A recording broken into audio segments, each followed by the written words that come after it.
Die Ruine Stoßenberg oder Stoßenburg wird aufgrund ihrer baulichen Ausführung auch Burgruine Rundeck genannt. Sie wurde um 1381 auf einer älteren Anlage aus dem 12. Jahrhundert errichtet.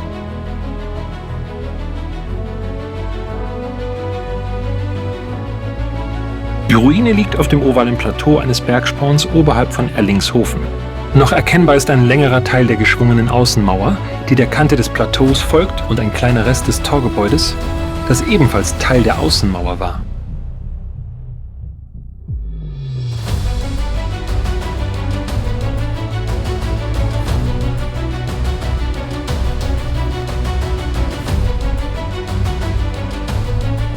Ab 1383 ging die Burg als Pfand gegen Geldzahlung durch viele Hände, um letztendlich in den Besitz des Hochstifts von Eichstätt zu gelangen. Das Hochstift ließ die Burg verfallen, da es kein Interesse daran hatte, dass jemand das Pfand auslöste und die Burg Stoßenberg zu einem fremden Dorn inmitten der eigenen Besitztümer werden könnte.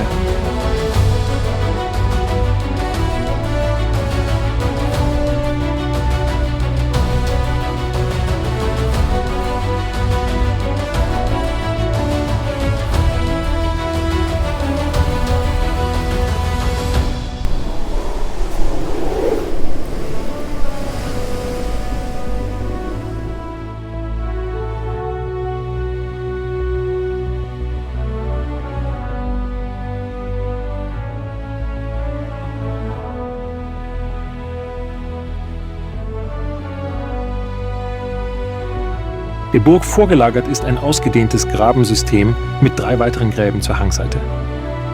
Die Wälle zwischen den Gräben trugen vermutlich Palisaden. Eine Vorburg dagegen ist im Gelände nicht erkennbar.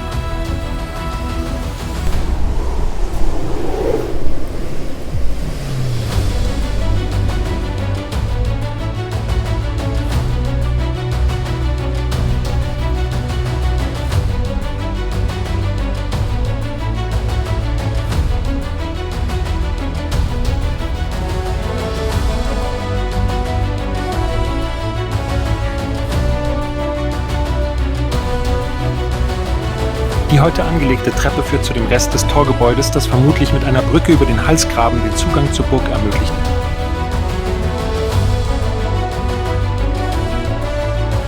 Das Plateau hat einen Durchmesser von bis zu 40 Metern und war von einer ca. 6 Meter hohen Außenmauer mit Wehrgang umgeben.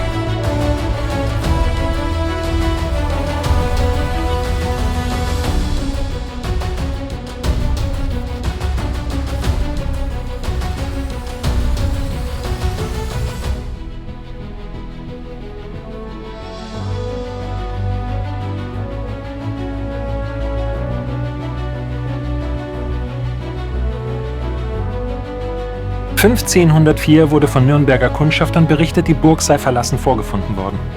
Um 1600 waren nach weiteren Quellen lediglich noch Überreste sichtbar.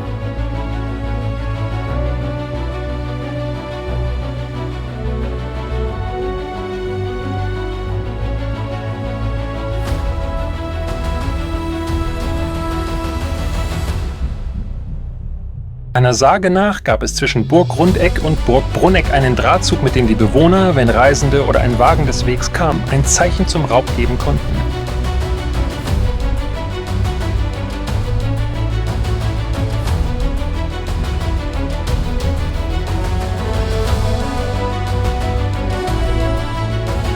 Die Sage könnte zumindest den Grund des Hochstiftes, die Burg dem Verfall preiszugeben, erklären.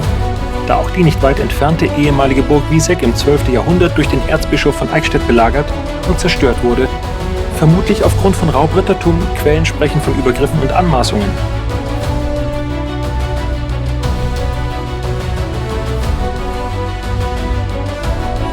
Die Außenmauer mit 1,5 Meter Dicke hatte eine Mantelfunktion. Sie umschloss die gesamte Kernburg und ersetzte vermutlich den Bergfried.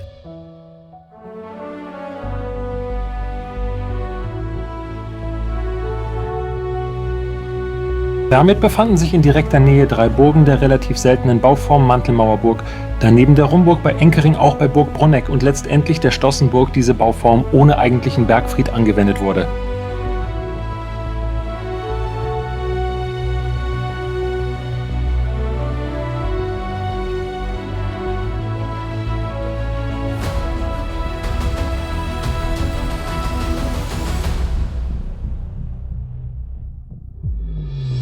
dem Plateau der Kernburg sind noch Umrisse und Geländevertiefungen erkennbar, die auf weitere Gebäude, unter anderem auch den Palas, hindeuten.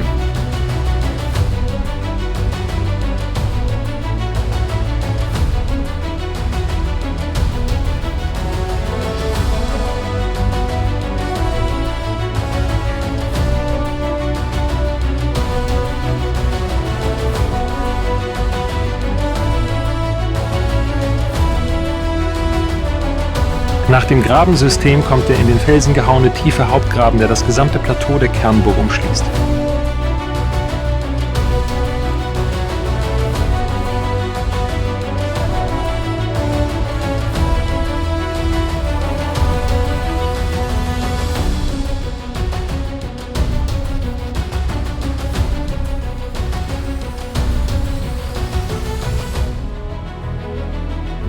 Verlinkt ist ein Vorschlag für eine Wanderung, die Burgruine Rundeck und Burgstall Wieseck einschließt.